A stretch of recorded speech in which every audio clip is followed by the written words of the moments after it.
બનાસકાંઠા જિલ્લાના દિયોદર તાલુકાના લુદ્રા રેલવે નર્મદા પુલ નજીક પુત્ર સાથે પતિ પત્નીએ મોતની છલાંગ લગાવી હોવાનો ઓડિયો ક્લિપ વાયરલ થતા દિયોદર પંથકમાં ચકચાર મચી જવા પામી હતી। જેમાં પ્રાપ્ત માહિતી મુજબ પાભર તાલુકાના મેરા ગામના સંજયભાઈ પોપટજી ઠાકોર બુધવારે સવારે પોતાના ગામ મેરાથી તેમની પત્ની જોશનાબેન ને તેમના પિયર પાભર તાલુકાના ખડોસણ ગામે તેડવા માટે બાઇક લઈને ગયા હતા।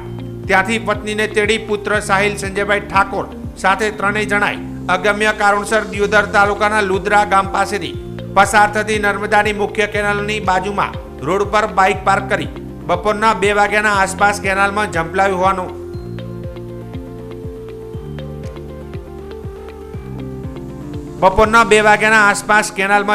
હતું। આ બનાવના સમાચાર પરિવારજનોને મળતા ઘટના સ્થળે પરિવારજનો દોડી આવ્યા હતા।